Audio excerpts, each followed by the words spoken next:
100% Cinema presents Weekend Movie Recommendation. Hello welcome to another video. তো এটা weekend movie রেকমেন্ডেশনের episode 8, যেটা actually আমার চ্যানেলের ভিডিও নাম্বার 50। 50টা ভিডিও আমি শ্যুট করে ফেলেছি। তো এই ভিডিওতে 50 নম্বর ভিডিও যেটা আমার চ্যানেলে, তাই ভাবলাম দুটো এমন সিনেমা রেকমেন্ড করবো যে দুটো আমার পার্সোনাল ফেভারিট সিনেমা। আমার অনেকগুলি ফেভারিট সিনেমা আছে, তার মধ্যে দুটো সিনেমা হলো এইটা। বাকি সিনেমার লিস্ট আমি কমেন্টে দিয়ে দেবো। লেটার বক্সে আমার লিস্ট বানানো আছে একটা ফেভারিট ফিল্মসগুলো, সেটার লিস্ট আমি দিয়ে দেবো। যদি দেখতে চান আপনারা দেখতে পারেন, সেখানে কমেন্টে আমি পিন করে রাখবো সেই লিস্টটা। আর তার মধ্যে থেকে দুটো সিনেমা আমি আজকে রেকমেন্ড করবো। প্রথম সিনেমাটি হলো 2002-এর সিনেমা পাঞ্চ ড্রাঙ্ক লাভ। সিনেমাটার ডিরেক্টর পল থমাস অ্যান্ডারসন। সিনেমাটাতে আছে Adam Sandler, Emily Watson, Philip Seymour Hoffman, এনারা। তো গল্পটা কি, বেসিক্যালি অ্যাডাম স্যান্ডলার যে ক্যারেক্টারটা ব্যারি ইগান, সে একটা না সোশ্যালি অকওয়ার্ড অ্যাংশিয়াস একটা ক্যারেক্টার। সে লোকের জনের সাথে বেশি মানে ভালোভাবে মিশতে পারে না। তার একটা ব্যবসা আছে।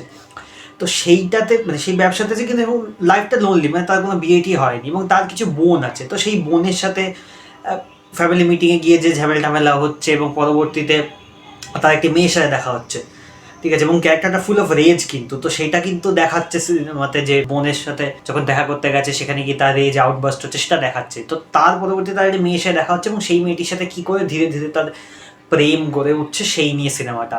তবে শুধু সেটা নয়, আরও একটা দিক আছে। যেমন এই ক্যারেক্টারটা না একটা ফোন সেক্স লাইনে ফোন করছে, ঠিক আছে, হয় না ফোন নাম্বার, সেরকম জায়গাতে ফোন করছিস। তার যে একটা মালিক বা সুপারভাইজার বলা যেতে পারে, তার সাথে একটা কাইন্ড অফ ঝামেলা, সেইটা একটা অ্যাঙ্গেল আছে, সেগুলো নিয়ে সিনেমাটা খুবই ভালো সিনেমা। মানে সিনেমাটা না, মানে এই যে ক্যারেক্টারটা যে সোশ্যালি এত অকওয়ার্ড এবং অ্যাংশিয়াস ক্যারেক্টার, বাট তারও যে প্রেম হওয়া পসিবল, সেইটা এত ভালোভাবে দেখায়, তার জন্য সিনেমাটা খুব ভালো লাগে দেখতে। সিনেমাটা খুব একটা বড় সিনেমা না, আই থিঙ্ক 1 ঘন্টা 40-50 মিনিট হয়তো সিনেমা, তার থেকে বড় সিনেমা না, ওই লেন্থটা মনে নেই, কিন্তু খুবই ভালো সিনেমা। এবং এই যে মানে প্রেমটা বা ভালোবাসাটা সেটা ওকে কী করে চেঞ্জ করছে। এবং সিনেমাটা কিন্তু খুব স্লো সিনেমা, তা না যে খুব স্লোলি ড্রামা হইতে, সেরকম কিন্তু না। সিনেমাটাতে কিন্তু কমেডিও আছে, যেহেতু অ্যাডাম স্যান্ডলারের ক্যারেক্টারটা সেরকম, তার হাবভাবটা সেরকম, ঠিক আছে। শুরুতে এক জায়গাতে মানে সে ব্যবসা করছে, যখন সেখানে একটা পিয়ানো নিয়ে একটা সিন আছে, যেখানে মানে যে জায়গাতে সে ব্যবসা করে তার বাইরে একজনকে মনে হয় পিয়ানো ছেড়ে গেছে, এরকম সামথিং, এরকম একটা সিন আছে। সেই সিনটাও কিন্তু হিলারিয়াস। এরকম বেশ কিছু কমেডি সিনসও আছে, যেহেতু অ্যাডাম স্যান্ডলার আছে সিনেমাতে, যেটা অ্যাকচুয়ালি সেই সময় লোকে এক্সপেক্ট করেনি 2002-তে, যে অ্যাডাম স্যান্ডলারকে নিয়ে কী করবে Paul Thomas Anderson. But Adam Sandler was the perfect for this role. এবং এই যে ক্যারেক্টারটা সোশ্যালি অকওয়ার্ড, লোনলি এবং মানে রেজ আউটবাস্ট হচ্ছে, এইটা অ্যাডাম স্যান্ডলার নিজে করে এসছে। হ্যাপি গিলমোর কাইন্ড অফ সেরকম একটা ক্যারেক্টার যা রেজ আউটবাস্ট হয়। বিলি ম্যাডিসন, ও সোশ্যালি অকওয়ার্ড এরকম একটা character, always weird kind of character Adam Sandler খুব ভালো করে। কমেডি ফিল্মে সে ওভার দ্য টপ করে। এখানে তাকে যেরকম ক্যারেক্টারটা দেওয়া হয়েছে এবং পল থমাস অ্যান্ডারসনের ডিরেকশন রাইটিং যেরকম, এই ক্যারেক্টারটা পারফেক্টলি সে ফিট করেছে এবং খুবই ভালো তার অভিনয়। প্লাস বললাম এমিলি ওয়াটসন আছে, তারও কাজ ভালো। ফিলিপ সিমুর হফম্যান আছে, খুব ছোট রোল, বাট ওই লোকটা তো অসাধারণ অভিনেতা, তারও অভিনয় খুব ভালো। এবং এই যে মানে বললাম যে কী করে এই প্রেমটা চেঞ্জ করছে, সেটাও তাকে মানে সেই জিনিসটা সিনেমাতে আছে। এবং তার সাথে এই যে ফোন সেক্স লাইনে ফোন করেছে, সেখানে যে একটা কাইন্ড অফ কনফ্লিক্টটা হচ্ছে, ব্যারির যে ক্যারেক্টার মানে অ্যাডাম স্যান্ডলার ক্যারেক্টার ব্যারি, তো তার যেটা কনফ্লিক্ট সেইটাকেও নিয়ে ডিল করছে।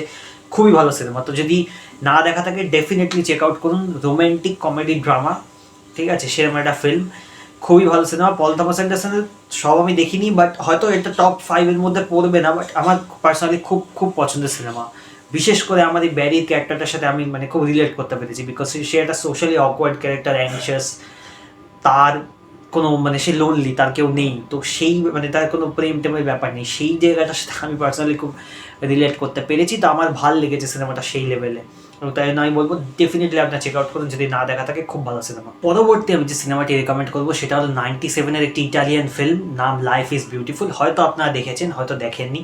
সিনেমাটার রাইটার, ডিরেক্টর এবং অ্যাক্টর হলো রবার্তো বেনিনি, আর তার সাথে আছে নিকোলেতা ব্যাস্কি, যে অ্যাকচুয়ালিতে মানে অভিনয়তে আছে এবং সে অ্যাকচুয়ালিতে রবার্তো বেনিনির ওয়াইফ, এবং সিনেমাতেও সেই রোলটা প্লে করেছে। তো গল্পটা না খুবই মানে জনরাটা যদিও মানে ওয়ার, তার সাথে ড্রামা এবং কমেডিও আছে, কিন্তু এত সেন্সিটিভ একটা টপিক নিয়ে সিনেমাটা, এবং সিনেমাটা খুবই ইমোশনাল একটা সিনেমা। তো গল্পটা কি, যে একটা জুইশ ক্যারেক্টার গুইদো, যে ক্যারেক্টারটা প্লে করছে রবার্তো বেনিনি, সেই ক্যারেক্টারটা প্রথম গল্পটা শুরু হচ্ছে অ্যাকচুয়ালি তার ইয়ং বয়স থেকে। সেখানে সে একটা মেয়ের সাথে প্রেমে পড়ছে দেখানো হচ্ছে, যেটা নিকোলে তার ক্যারেক্টারটা ডোরা, তো ডোরার সাথে গুইদো প্রেমে পড়ছে এবং তার পরবর্তীতে তাদের প্রেম ডেভেলপ হয় কী করে তারপর তাদের ফ্যামিলি হচ্ছে এবং সেখানে তারা মানে গুইদো রিয়েল লাইফ মানে ডেইলি লাইফ আমরা দেখছি যে সে কী কী করছে, তার দোকান আছে সেখানে সামলাচ্ছে, তার ছেলে আছে, এদের সব তিনজনের মধ্যে কেমিস্ট্রি সেসব নিয়ে আমরা দেখছি এবং সেই জিনিসটা খুব খুব সুন্দর লাগে। কিন্তু আসল হররটা তখন আসে যখন এই জুইশ লোকগুলোকে তুলে নিয়ে যায় নাৎজি কনসেন্ট্রেশন ক্যাম্পে এবং সেখানে তাদেরকে যে যা যা ফেস করতে হয়, কিন্তু তখনও কিন্তু সিনেমাটা না খুব গ্লুমি ডিপ্রেসিং হয়ে যায় না because of the Guido character. মানে এই ক্যারেক্টারটার মতো হোপফুল, এত একটা পজিটিভ অপটিমিস্টিক ক্যারেক্টার মানে আমি আর দেখিনি সিনেমাটাতে। মানে আমি যখন সিনেমাটা দেখেছিলাম আমি পরিষ্কার মানে সত্যি কথা বলছি আমি প্রচণ্ড কেঁদেছিলাম। আমার এখন ভেবেও মানে লিটারালি গায়ে কাঁটা দিচ্ছে, আমার কান্না পাচ্ছে বিকজ অফ দ্য ক্যারেক্টার। মানে ওই সিনগুলো ইম্যাজিন করলে মানে ক্যারেক্টারটা কিন্তু নাৎজি কনসেন্ট্রেশন ক্যাম্প যেটা ওরকম একটা জায়গা, সেখানে তার ছেলেকে যে সেবা মানে ছেলেটাকে সে যেভাবে হ্যান্ডেল করছে, ছেলেটাকে কিছু হতে দিচ্ছে না এবং ওই ছেলেটাকে যেভাবে বাঁচিয়ে রেখেছে, কিন্তু ছেলেটাকে বুঝতে দিচ্ছে না যে তারা একটা কনসেন্ট্রেশন ক্যাম্পে একদম ডেঞ্জারাস জায়গাতে আছে, ছেলেটার সাথে সে খেলার মুডে আছে এবং ওই তারপরে মানে যা যা হচ্ছে জিনিসপত্রগুলো না সেগুলো প্রচণ্ড হার্ড হিটিং, প্রচণ্ড ইমোশনাল। কিন্তু ওই গুইদোর ক্যারেক্টারটাকে দেখে হোপফুল অপটিমিস্টিক লাগে, হোপফুল এত ক্যারেক্টারটা এত একটা ভালো ক্যারেক্টার এবং তার যে ছেলের সাথে কেমিস্ট্রি এবং শুধু ছেলে নয় তার বউয়ের সাথে ডোরার সাথে যে কেমিস্ট্রি, একটা লাইন আছে বোন জিওর্ন প্রিন্সিপে এসা এরমভাবে সে বলে আর কি, মানে গুড মর্নিং প্রিন্সেস, এইটা সে আর কি ইটালিয়ান ফিল্ম তো সে এইভাবে বলে এবং এই ডায়লগটা থ্রু আউট দ্য ফিল্ম অনেকবার মানে সে এইভাবে আর কি নিজের ওয়াইফকে সম্বোধন করছে। তো ওই জায়গাটা এত বিউটিফুলি হয় এবং মানে ওই জায়গাগুলো এত সুন্দর করে দেখায় না যে তাদের মধ্যে কেমিস্ট্রিটা এবং নাৎজি কনসেন্ট্রেশন ক্যাম্পে গিয়েও যে সে দমছে না, তার যে ভেতরে মানে ওই যে আগুনটা সেটা কিন্তু জ্বলছে এবং সেটা এত ভালোভাবে দেখাচ্ছে। সে কিন্তু রেবেলিয়াস ক্যারেক্টার না যে আমি সবাইকে মেরে মুরে পালিয়ে যাবো, সেরকম রেবেলিয়াস নয়, কিন্তু তার ফ্যামিলিকে সে প্রোটেক্ট করছে, ছেলেকে সে প্রোটেক্ট করছে এবং সিনেমাটা শেষ হচ্ছে একটা মানে ডিপ্রেসিং বলা যায় না, বাট সিনেমাটা একটা হোপফুল নোটেই শেষ হচ্ছে এবং সেই হোপফুল নোটটা হয়তো ইন আ ওয়ে ডিপ্রেসিং মনে হতে পারে কিন্তু সেটা অ্যাকচুয়ালিতে হোপফুল নোট এবং সেটা এত বিউটিফুল মানে সিনেমাটা দেখতে দেখতে কান্না পাবেই গ্যারেন্টিড, এত একটা ইমোশনাল ফিল্ম। কিন্তু সিনেমাটা কিন্তু এরকম একটা সিরিয়াস সেন্সিটিভ সাবজেক্টের নিয়ে দেখালেও সিনেমাটা কিন্তু কমেডি ড্রামা জোনের মধ্যে আছে, which is actually very surprising যে নাৎজি ক্যাম্প সেখানে কমেডি ড্রামা জোনের মধ্যে সিনেমাটা চলছে, অথচ সিনেমাটা কিন্তু ক্রিটিক্যালি যে মানে খুব লোকে পছন্দ করে তা কিন্তু না, ক্রিটিক্যালি অ্যাক্লেম ফিল্ম এরকম নয় যে লোকে বলছে যে আরে এগুলো তো মানে খুব ইনসেন্সিটিভ হয়ে গেছে অফেন্সিভ, তা কিন্তু হয়নি। জিনিসটা এত বিউটিফুলি দেখানো এবং এই ব্লেন্ডিংটা প্রচণ্ড একটা টাফ ব্লেন্ডিং, কিন্তু সেটা এত ভালো করে দেখানো হয়েছে এবং সিনেমাটা আউটরাইট যে একদম নাৎজি ক্যাম্পে ঢুকে গেল তা না, সেটা অনেক পরে আসছে, তার আগে কিন্তু তার লাইফ দেখানো হচ্ছে। তো ক্যারেক্টারটাকে তার